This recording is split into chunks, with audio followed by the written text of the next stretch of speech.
Hello, my Aloha tribe, and welcome to the Aloha Perspective. Happy Tuesday. Oh, how is everyone today? Second day of the work week. 4 days until a holiday weekend for people over on this side or over here in this world, part of the world.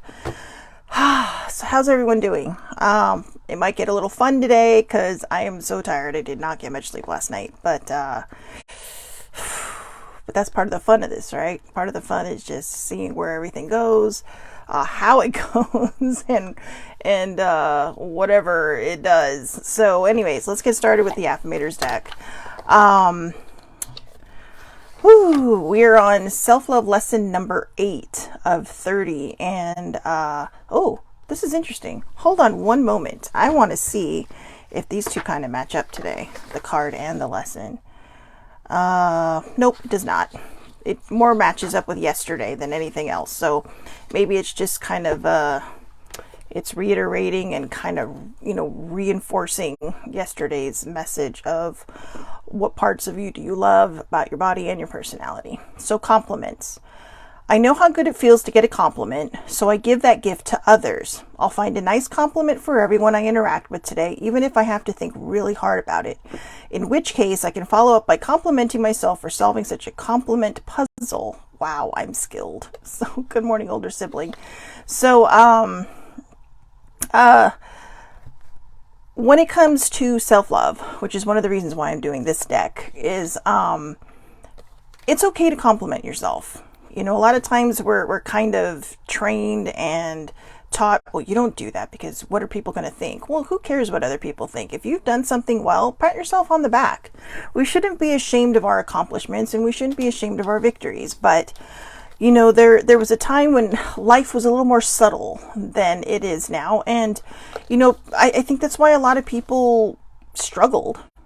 Because they wanted to love themselves, but they were never given the opportunity to love themselves. And they are always taught, to kind of go against the grain of loving themselves. Good morning, baby sibling. So again, I know, and it's so cute. It's 2 little kitty cats, right? 2 little cute kitty cats. Compliments. I know how good it feels to get a compliment, so I give that gift to others. I'll find a nice compliment for everyone I interact with today, even if I have to think really hard about it. So one more time. It's wonderful to compliment other people, but as we're using this deck with self-help, when you do something good today, whatever it is, it could be the smallest thing, it could be the biggest thing, pat yourself on the back, take your victory lap, give yourself a compliment. If you look like you're on fire today, it's okay, give yourself that compliment. Even if nobody hears you, give yourself that compliment. Maybe your hair turned out great today. Maybe, you manifested something or something that you prayed for came true and you're like, whoa, I did that. Be confident and give yourself that compliment. Don't limit yourself to other people's fears and beliefs. Don't limit yourself to other people's expectations and limitations, because that's a lot of times where we fall short. Like I said, this is not 100 years ago. This isn't even 50 years ago. We're in the 21st century. And, we don't have to live by these beliefs that a lot of times we're raised with where, be proud of yourself, but you don't have to let the world know. Well, why not? That's why I think sometimes we stifle ourselves. That's why I think sometimes people are always trying to shoot for more and more and more and more. Because when we finally feel like we're in this position where, somebody compliments us and we're like, hey, I feel validated because someone just congratulated me for something that I just, congratulated myself for. We want more of that because we're missing that. It's okay to be excited. It's okay to be exuberant about, wonderful and amazing things that you've done. That doesn't mean you have to tell everybody to the point where they're just like, shut the fuck up already. But no, in that moment, be proud of yourself. And if there's no one else around, who cares? Just pat yourself on the back and say, hey, that was a good job. Job well done. Job well done. And, don't be afraid to, to share it somewhere. like I said, we have to stop limiting ourselves to limiting beliefs. And I know that, it's not always the fault of where we've learned it from, because it's a cycle. A lot of times what we're taught is what someone else was taught, and that person before them was taught the same thing. But we get to choose now. Every generation does it. They get to choose to break cycles, or some just break a cycle, or some just keep cycling through because they don't know how to break the cycle until someone comes along and breaks it. So I am handing you the sledgehammer of hope. I'm sorry, that's a terrible way to put it, but it just sounded good. So go with it if you want to, but I'm handing you the sledgehammer. And if you feel like there's a negative cycle that you need to break it. It may not be easy. It may be hard. It may be painful. It may feel like, the cycle you're trying to break is spinning you around like a rinse cycle or a drying cycle right at the end of the wash. But I guarantee that when it stops, you might feel a little dizzy, but you're gonna know your path because you've broken a cycle. I know a lot of people around me that have broken some pretty bad cycles, and I'm telling you, I can't be more proud of them. I cannot be more proud of them because it's such a beautiful process to watch. I kind of have to pay attention to my own cycles because I think sometimes I'm the only one that notices them. But sometimes my cycles are so subtle, it's hard to tell. But I too need to work on the compliments. I too need to work on being better at accepting them. I give them a lot, and I can honestly tell you right now, I am not a person that gives a compliment I don't mean. If I don't feel it and I don't believe in it, I'm not going to say it.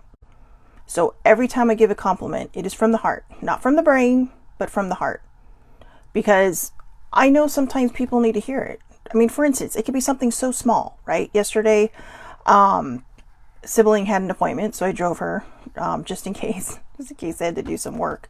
But there was this woman in the elevator, cutest outfit. And so, it's like, for me too, it's about opening my mouth and being able to be more personable and, talk to other people. So in a way, I was also practicing that, but I really liked her outfit. Her pants were just so adorable. And I told her, I was just like, you know what? That's a cute outfit. So, and it kind of, she was already in a good mood, but you could tell it lit her up a little bit more. And then we all just started chit-chatting for the whole one level ride that we had. But it felt good for me too, because I didn't just hold it in and say, oh man, I wish I would have told that lady. But whether it changed her day or not, I doubt it. But you know what? At the same time, it's nice to receive compliments. It's nice to hear something from somebody. So, maybe if you struggle with being personable, that's a way you can kind of break the ice. Give someone a compliment. Hey, I like your hair today. Or like, I really like that outfit. And let's try not to be sensitive, okay? Because there are some people where you say like, whoa, I totally love that outfit you're wearing today. And sometimes when you're negative and you lack that self-love, the first thought is, well, what's wrong with all my other outfits? Well, as you've noticed from the perspective, I have a bit of a uniform, and it is literally the same dress in 5 different styles, because I found something I liked and I bought them all. I bought every single style I could find. And I have my favorites. I do. I have 3 favorites. 2 of them not so much, but they're comfortable and they're perfect for summer. But they're also, something I like to do on the perspective to kind of just have my uniform. But I'm trying to break that mold too, though, so people don't think I just have like 5 dresses. But I'm a girl. I have a lot of clothes. But I think the point is that don't be hypersensitive. I know it's hard because I'm speaking from my perspective here because I've done that. Like, well, what's wrong with all my other outfits? But, maybe you put a little extra effort into your makeup. Like the other day, baby sibling loved my makeup, and I did put extra effort into it. I put some thought into it, I told her the inspiration of it, but that's a story for another day. But the point is, people are just noticing your effort. You could wear the same outfit and someone says, wow, I really like your outfit today. Don't sit there and say, well, I wore it like last week. How come you didn't notice? Maybe you're carrying yourself different. That day that you wore this particular outfit may not have been your best day. You may not have been on your game. You may not have been feeling like yourself.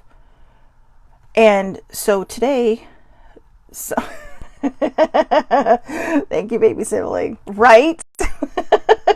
Anyways, that will be a secret forever. That's the inside joke. Sorry, if you ever meet me and you want to know, I will tell you. But that's the inside joke for this one, is where the inspo came from. But but anyways, focus. But yeah, just try not to take it, because you know what, sometimes people are going through their own things too, and they just may not notice what's happening around them, you know. And I've done that. I've said, wow, that's a great outfit, and people are like, I wore it last week. It's like, well, you know what, I was kind of in my own, but see, I'm honest. I'm like, well, I was kind of in my own world, so I'm sorry I didn't notice, but I'm noticing now. So, you know, that's, just take the compliment and run. Don't say anything more than, you know, thank you, I really appreciate that. Because when someone gives you a compliment, they're either trying to break that ice, but I would say 99% of the time, they're like me. They're just saying something that they feel off the top of their head, and they want you to know it, because, you know, getting compliments feels good, right? Getting a compliment feels good. So we are on lesson number 8 of self-love. Where in your life do you need to slow down and take your time? Where in your life do you need to slow down and take your time? I've got nothing for this one. I'm going to be honest with you. I've seriously got nothing for this one. My life is so slow right now, it's not even funny. It's like, I feel like I could run faster than my life is going right now. It feels like one of those, you know, people that are driving like 30 miles below the speed limit. And you're just like, I could get out of this car and push it faster than you're driving. That's how my life feels right now. And I'm being very honest when I say that. So it's still an answer. It's not necessarily an answer to the question, but let's dive deep with other things. Where in your life do you need to slow down and take your time? Actually, you know what? As I'm thinking about it, if I really want to kind of jump a little farther out of my lane, I am terrible with divine timing.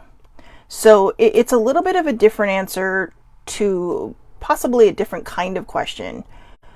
But I need to slow down and let divine time happen. Let divine timing happen. Because like I said, I am terrible at it. I am 100% awful at it. And because of that, I try to rush things. You know, and then the next, you know, it's one of those things where it's like, when you're, you know, 17, it's like, oh, I can't wait to be 18, right? You're like, oh, I can do all these things. But then when you're 18, it's, oh, I can't wait to be 21, because then I can drink, I can do this, that, or the other, you know, and, well, can drink legally here in this country. When you turn 21, oh, I can't wait to be 25 because I can rent a car. I know a lot of people actually don't think about that one, but I was like, when I could finally rent my own car, I was like, wow. You know, when you go on trips and stuff and somebody else has to do it because you're too young, or you have to have some kind of adult sign for you. Fortunately, I hang out with older people a lot, so, you know, they were always able to do it, but it's kind of like, seriously? What is happening here? And then you start to freak out. Right? It's like, oh my God, I just rushed my whole life and now I'm almost 30. And for a lot of people, 30 seems to be where they kind of hit their stride, like, okay, now I got to be an adult. Well, technically you're an adult when you're 18. And I know a lot of people who turned 18 and were way more mature than I was at 33. If you do the math, you know who I'm talking about. But I'm probably still more mature than I am. I'm terribly immature. But I try. Or maybe I'm not immature. I'm just fun. I'm just fun. We'll just go with that. But my point is that I tend to try to rush things, because I think what I'm afraid of is that if it doesn't happen like that, I'm always afraid it's not going to happen. But when you truly believe something in your heart, when you truly believe that something is meant to be, that something is going to happen, whether you can see the big picture or not, maybe you know something, you feel something, but you can't see the whole picture yet. You just have to trust the timing. When we rush it, we miss this beautiful journey along the way. It's like being on a train, right? I'm sure you guys are getting tired of me always referencing back to my trips to England, but I'm going to use two of them. When I'm on the train going to San Diego to see my dad, or even more so, I was on the train in England to go visit some friends that lived out in the countryside.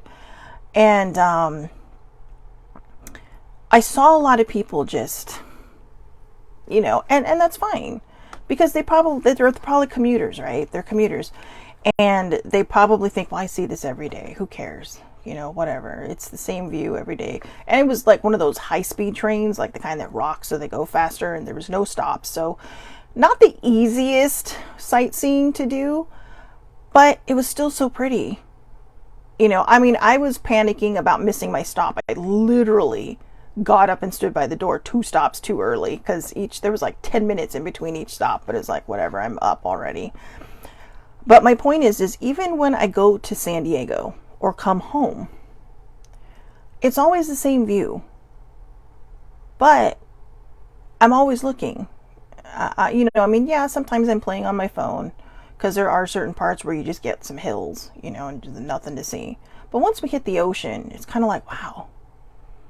And I start to think about it, just like on that train ride out to the countryside. It was just this vastness of green. I don't get that a lot in California, not anymore, because, we're kind of rain deficient. But no matter how fast that train was going, don't stop to look. Don't stop, or don't stop to look. Sorry, that's not what I meant. Take the time to stop and look. And notice what's around you. Even though it was this high-speed train, you could still see little things. I could see the houses out there. I could see the animals out there. Baby sibling, I did that on the airplane flight home a few weeks ago and saw the most beautiful things from the air. And you really do. Here's the interesting thing. I can't remember where I was flying to, but on my way home, I saw the Grand Canyon. It's kind of spectacular from the air.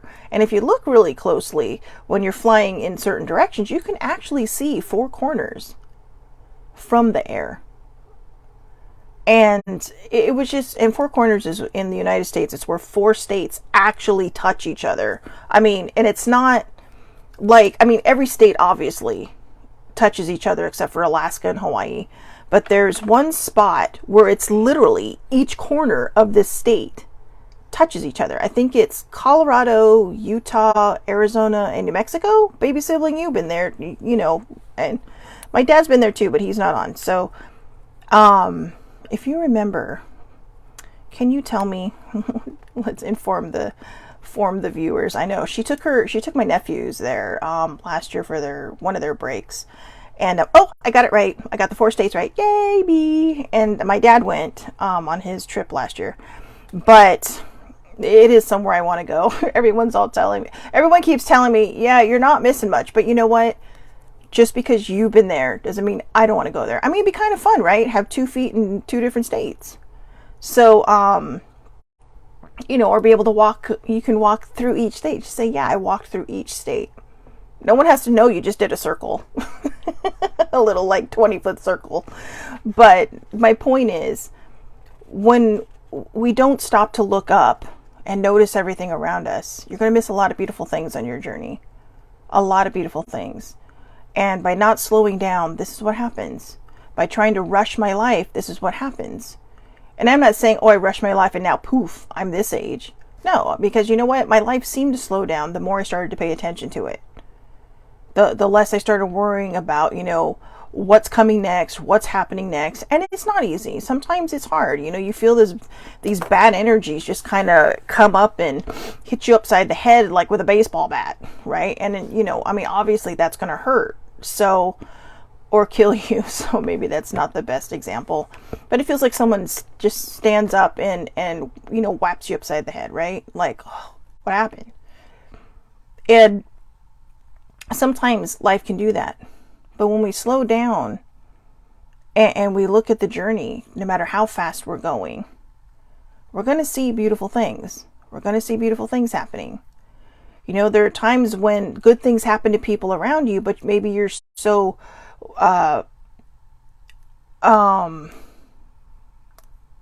tied up in your own self-pity or your own wallowing that you don't notice the beautiful things happening to the people around you, the beautiful, wonderful things. You know, maybe you feel jealous, maybe you feel uneasy about it, maybe whatever it is. But that's because you're forcing things. You're not trusting the process. And a big part of, you know, where do you need to slow down and take your time is a part of trusting the process. You know, maybe you have a family and you feel, or maybe you're a single mom. Know a few of those, right? And I mean, single across the board, baby sibling's a widow and everything's left to her.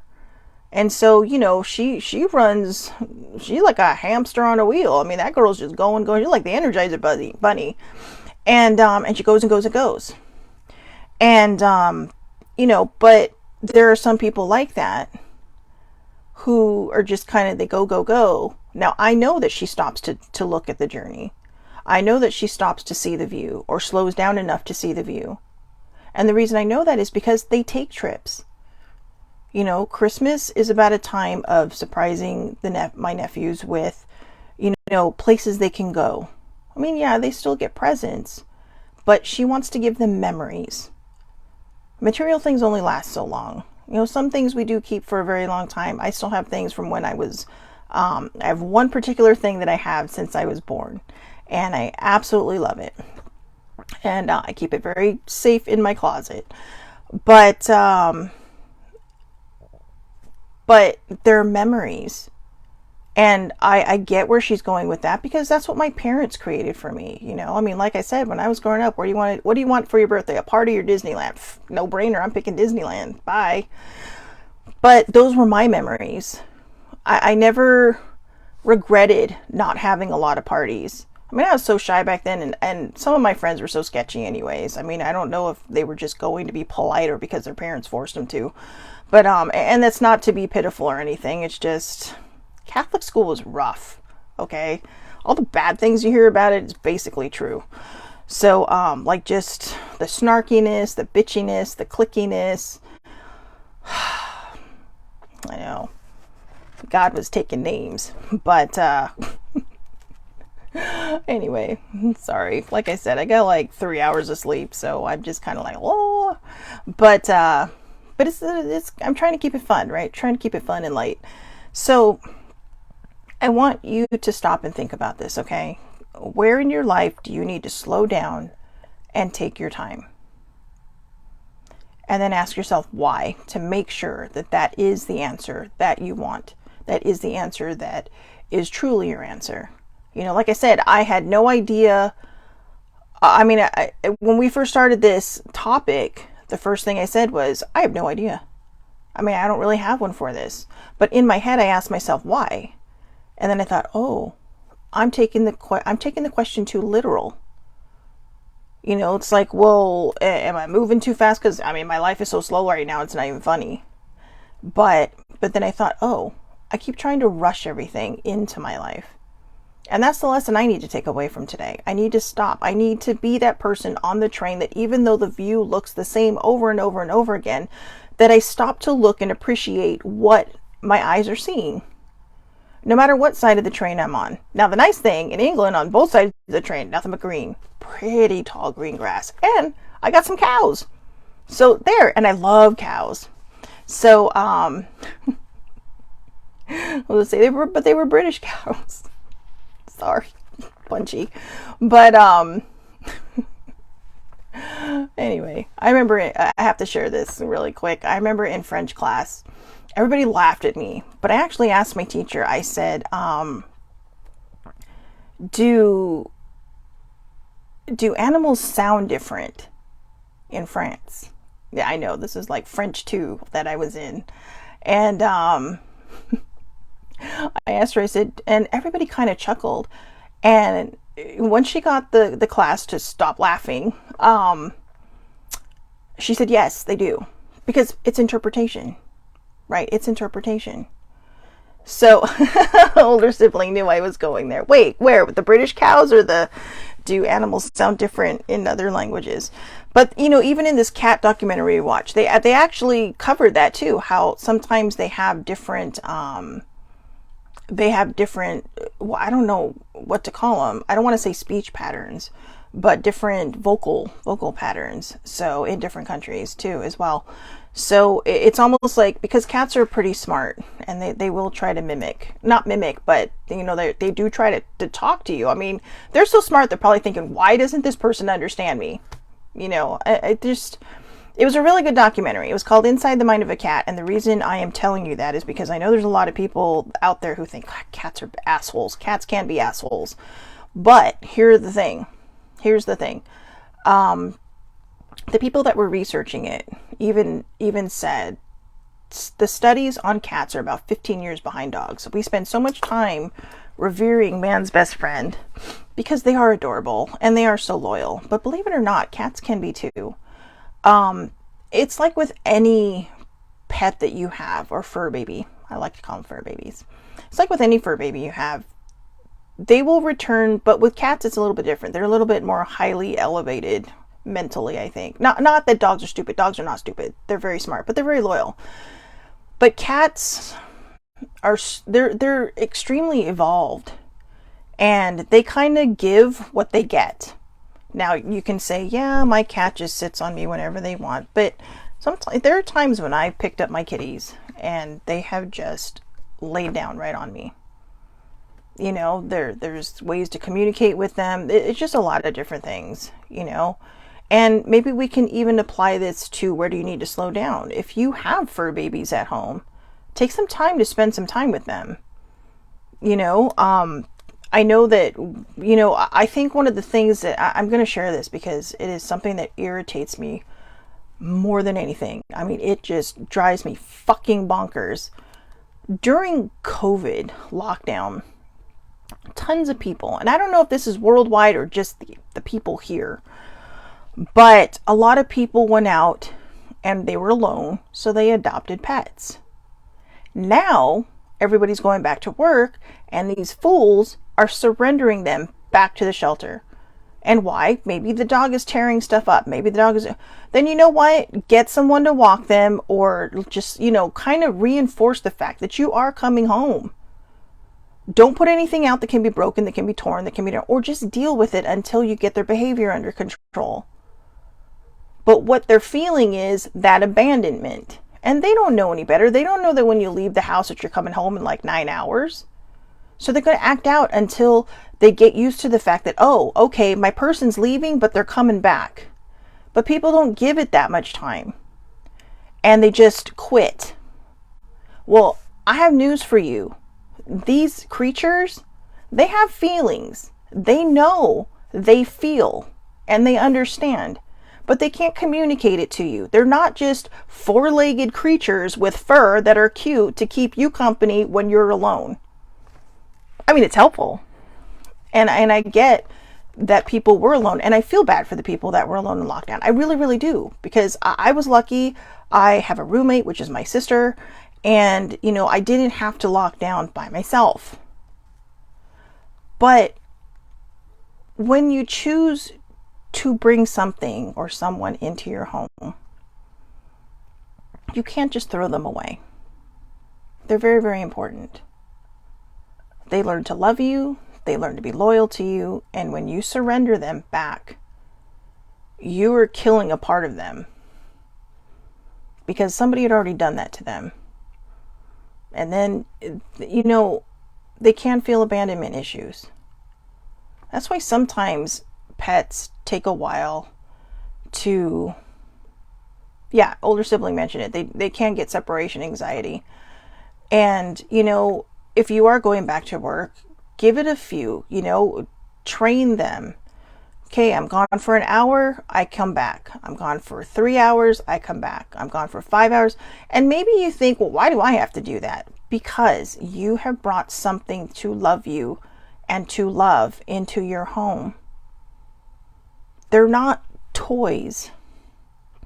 They are living, breathing creatures that have feelings, that lean into you for support.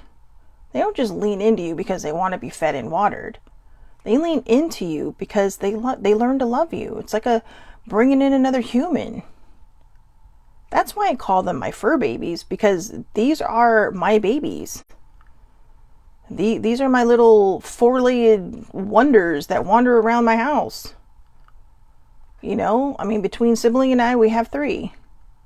And there's one who, she is the bitchiest of the group, but boy, she is a lap cat to no end. You have to give them a chance. You wouldn't want someone to just throw you away, right? You know how that feels. You know how it feels to be in a relationship or to be with somebody and then poof, it's suddenly over. Think about how that felt. Did it hurt? Yeah. Did it make you cry? Yeah. And maybe there's varying degrees of emotions. Then think about saying, oh, well, I can't handle this anymore, or I can't do this anymore, or I'm not home anymore. So, they'll find a better home. But they don't always find a better home. And one of the reasons they don't always find a better home is because they've just been abandoned again. And no, people go in and they don't want the quiet one. They want the one that's all yay, all happy and this, that, and the other. I know people who have found the ones that were quiet. I will tell you, Pixel was at the adoption center for 2 years. She was attacked and surrendered by her family when she was 3. No, when she was 2. And she'd already had kittens, so she was also ripped from her kittens and surrendered. And then she had to go through a long process of getting better. She's still just getting her tail functions back, and she's going to be 8 in November. But nobody wanted her, because the minute you got close to her, she'd hiss, or she'd, gosh, I was freaking out when we adopted her and they wanted to take a picture because, this kitty finally found a home, and older sibling had to handle it because, she kind of scared me at first. But we went there specifically to bring her home. And now, even though she's cranky sometimes with the other cats, she is the most lovey cat when it comes to humans. She can get a little uptight sometimes because, it's kind of her way or the highway, because she was an outdoor cat. Now she's an indoor cat. But we live near a big street, so don't judge me. My indoor cats, they have windows and whatnot, but they are safer on the inside because we don't have a safe area for them to wander around in. Plus, we have coyotes. I do not want my cat to be an appetizer for a family of coyotes. So we do what we do. But even on her worst days, I've never thought of surrendering her. Now, we have some issues that we have to work out between her and one of the other cats going on 4 years now, and it's been crazy. But you know what? We keep them separated the best that we can. We show them all love, and we do our best to love her because she has that anxiety issue. She has that abandonment issue. And I think that's why sometimes her and this other cat who gets, who likes the attention too, kind of, have their moments together. They don't fight. They just like to hiss, and Pixel will chase her because she's the oldest of the cats, but she's not the toughest, I should say. Pixel came in and immediately became the alpha cat. So I know I'm kind of rambling now, and I know this went in a whole different direction, but I really want to stress that if you're going to bring a pet home, You owe them the life that you have promised to give them. Do your homework first. Don't just go out there and say, oh, I want this because they're cute. Animals have different personalities. Okay? They have different personalities. And if you do your homework, you're going to find the right one that's meant for you. Or you just deal with it. And you seek out help. You know, you read articles. You try to figure it out. I can't tell you how many books older siblings read about cat behaviors. So anyways, I'm going off in a different direction. So I'm circling back now. This is the last question. Where in your life do you need to slow down and take your time? Ask yourself why to make sure you get the honest, correct answer. And like I said, and when I say honest, be truthful. Where in your life do you need to slow down? Do you feel like, oh yeah, I like the way I'm just running, but what's it doing to you? Do you need to take a break? Do you need to take a moment and learn how to just be still? Sometimes people don't know how to do that. That's why they keep going and going and going until, you know, they stop making time for their wellness and have to take time for their illness. All right. So I hope everybody has a wonderful, wonderful day. Please take care of yourselves. Please watch yourselves. Please really, truly be honest with this one. This was kind of a tough one today, but I really think that if you put some thought into it, you're going to know where you need to slow down and take some time for yourself. All right. Tomorrow, Self-Care Wednesday. I'll be back with the ritual deck. I don't know why I'm giggling. I have a funny feeling a spectacular card will probably come up and challenge me. But if I don't come up with anything for tomorrow, we'll just do the stress reduction essentials deck. So again, I hope everybody has a wonderful, wonderful Tuesday. Please take care of yourselves. Please slow down. Look at, while you're on this journey, notice the scenery. Okay, because sometimes that's where everything is in the scenery. Take that time to look up and look out. Okay, I'll see everybody back here tomorrow, 8:30 a.m. Pacific Daylight Time, Facebook Live under Shelley Marie Lucas. They're all public. Anybody can watch them. Or you can watch the replay when I upload it to YouTube under the Aloha Perspective with Shelley Marie Lucas. If you follow me on Twitter, you will probably see them there.